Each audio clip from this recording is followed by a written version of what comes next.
محمد فاضل صاحب آپ حاصل پور سے سوال کرتے ہیں کہ میرے بھائی اور بھابھی کا رات جھگڑا ہوا۔ میرے بھائی نے اپنی بیوی کو کہا اگر تو اپنی ماں کے گھر گئی تو تجھے طلاق۔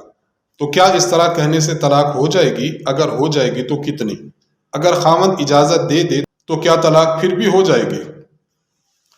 دیکھیے، اگر خاوند اپنی بیوی کی طلاق کو کسی کام کے ساتھ ٹچ کرے، نتھی کرے، معلق کرے، مثلا اگر تو والدین کے گھر گئی تو تجھے طلاق، تو نے فلاں سے بات کی تو تجھے طلاق، یعنی بیوی کی طلاق کو کسی کام کے ساتھ معلق کر دے، نتھی کر دے، جوڑ دے، تو جب وہ کام پایا جائے گا تو اس کی بیوی کو طلاق ہو جائے گی۔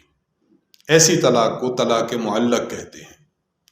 آپ کے بھائی صاحب نے چونکہ یہ الفاظ کہے ہیں کہ اگر تو اپنی ماں کے گھر گئی تو تجھے طلاق، ان کی بیوی جب بھی اپنے ماں کے گھر جائے گی اس کو طلاق پڑ جائے گی۔ تو پہلا مسئلہ تو یہ ہے کہ واقعتاً جب اپنی والدہ کے گھر آپ کی بھابھی جائے گی تو اسے طلاق پڑ جائے گی۔ دوسرا کہ طلاق ہو جائے گی تو کتنی؟ چونکہ الفاظ یہی ہے کہ اگر تو اپنی ماں کے گھر گئی تو تجھے طلاق، تو اس سے صرف جانے سے ایک طلاق واقع ہو جائے گی۔ جب ایک طلاق واقع ہو جائے گی تو اس کے بعد اگر بار بار جاتی بھی رہے تو اب مزید طلاق واقع نہیں ہوگی، اگر یہی الفاظ ہیں جو آپ نے لکھے ہیں۔ تیسری بات یہ کہ اگر خاوند اجازت دے دے تو کیا طلاق پھر بھی ہو جائے گی؟ دیکھیے، خاوند اجازت کب مؤثر ہوگی اس کے لیے ذرا ایک قاعدہ سمجھ لیں۔ اگر خاوند نے یہ جو الفاظ کہے تھے ان الفاظ میں اپنی مرضی کو شامل کیا تھا، مثلا خاوند نے کہا تھا اگر تو میری مرضی کے بغیر اپنی ماں کے گھر گئی تو تجھے طلاق، اس صورت میں خاوند اس کو کہہ دے کہ اب میری طرف سے تمہیں عام اجازت ہے، تو اپنے ماں کے گھر جا سکتی ہے۔ اب چونکہ ان الفاظ میں اس نے اپنی مرضی کو شامل کیا تھا، لہٰذا اب وہ اپنی بیوی کو اجازت دے دے تو اجازت معتبر ہے، بیوی ماں کے گھر جائے گی تو طلاق نہیں ہوگی۔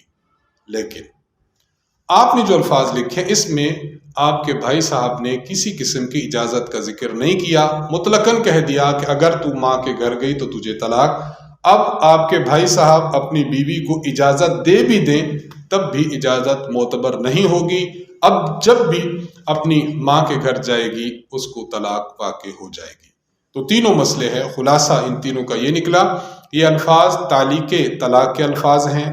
آپ کی بھابھی جب اپنے میکے جائے گی تو اسے طلاق پڑ جائے گی، چونکہ الفاظ واضح ہیں، اس سے ایک طلاق پڑے گی، زیادہ نہیں، پھر اس کے بعد جاتی آتی رہے تو مزید طلاق نہیں پڑے گی۔ اور تیسری بات کہ چونکہ آپ کے بھائی صاحب نے اپنی اجازت کو درمیان میں دخل نہیں دیا، اس لیے آپ کے بھائی کی اجازت اب معتبر نہیں ہوگی، اب جب جائے گی تو طلاق واقع ہو جائے گی۔